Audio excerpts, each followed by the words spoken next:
It's easy to overlook the moon when the sun is shining. It can be tough to notice its faint glow in the daytime sky. But even though we can't see it during daylight hours, the moon is always there. It's just washed out by the sun's glare. And in the same way that we can't see the moon during the day, there are other things we can't see at night because of light pollution. Some things we're missing out on are actually pretty dangerous. We might not see meteor showers or comets streaking across the night sky because of all the extra light around us. And while they might seem like just beautiful, natural occurrences, they can also serve as early warning signs for major asteroid impacts. So let's take a look at how light pollution is affecting our views of space. While we're up there, let's find out what else we're missing. Back in the early 1960s, people living in the United States were able to witness a green glowing streak across the night sky. What they saw was a 3-kilometer-wide comet fragment named Comet Honda-Pons-Brooks that broke apart over the eastern Pacific Ocean. The fragmentation resulted in one of the most prolific meteor showers of the 20th century, with over 400 meteors per hour peaking in March of 1964. A year after this shower, NASA launched its first satellite into orbit to track weather patterns. And as satellites became more common, so did the amount of light pollution. With every passing decade, the night sky became more cluttered with artificial lights. And according to researchers at NASA's Goddard Space Flight Center, that glow has increased by about 2.7 times per decade since 1960. Today, it is estimated that 80% of people worldwide can't see the Milky Way because of all this extra light, which means that many of us are missing out on the spectacular view of our home galaxy. But it's more than just an aesthetic loss. As some experts have pointed out, it's a loss of human heritage. For thousands of years, humans looked up to the stars to help navigate and to plan trips. In fact, even today, airplanes use celestial navigation as a backup to GPS in case satellites ever go down. And even though modern technology has made our lives easier, it's also made the stars harder to see. While light pollution hasn't gotten in the way of scientific observation yet, researchers are worried that it will eventually block our view entirely. In recent years, scientists have used telescopes on Earth and in space to peer deep into the universe and search for potentially hazardous asteroids that could impact our planet. If an asteroid is hurtling towards Earth, we'll need to know well in advance so we can come up with a solution. To date, NASA has found over 27,000 near-Earth asteroids. So far, none pose a threat to our planet. But in order to keep it that way, scientists need to be able to spot them in time, and that means spotting comets. Comets are icy bodies left over from the formation of our solar system. They read kind of like cosmic time capsules that can provide clues about the early days of our planetary neighborhood. And while we can't necessarily predict where a comet will appear in the sky, we do know when it'll pass the Earth. Every few hundred years or so, a comet will zip past our planet, and we all get a chance to catch it if we're not blinded by city lights. Comets don't just mark significant dates on the calendar, they also leave behind a path of debris.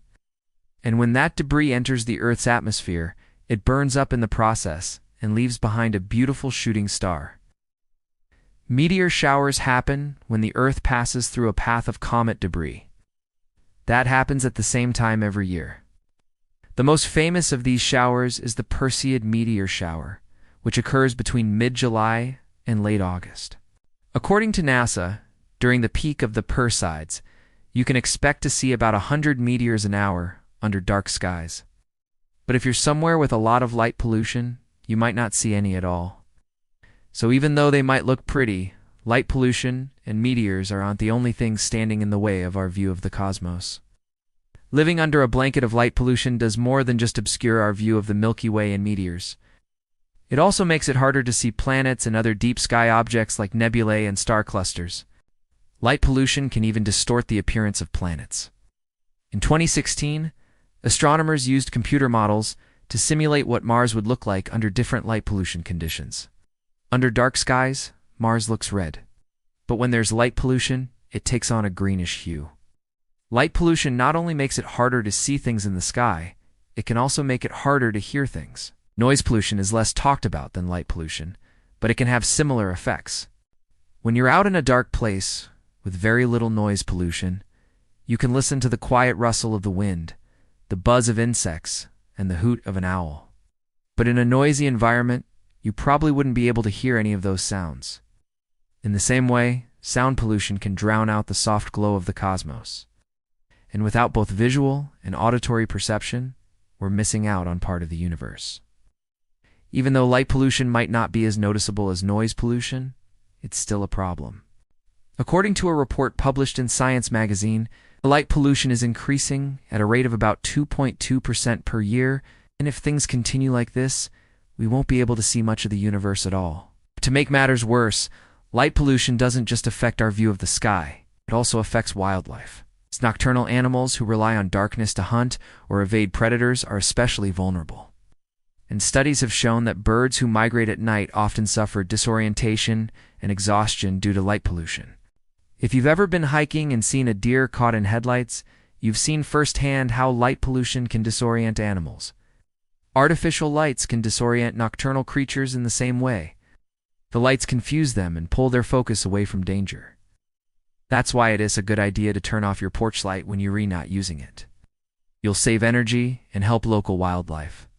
Thankfully, we don't have to sit back and do nothing while the light pollution gets worse. There are several things we can do to protect our view of the stars and help animals get a good night's sleep. One of the easiest ways we can combat light pollution is by turning off unnecessary lights. If you don't need a bright porch light at night, turn it off. And while you're at it, check your windows and curtains to see if light is escaping. Try to cover it with something like a blanket or a shade. Why, if you live in an apartment, you might not be able to change the overhead lighting, but you can always put lampshades on lamps to diffuse the light. And if you really want to get fancy, install a smart bulb that lets you change the color of the light. Another way to reduce light pollution is to shield your lights. Try putting shades or shields on outdoor lights to point the light downward and prevent it from escaping upward. If you're installing new lights outside your home, consider installing motion sensor lights instead of ones that stay on all night. Motion sensor lights only turn on when someone or something passes by, so you won't have to worry about light pollution during the night.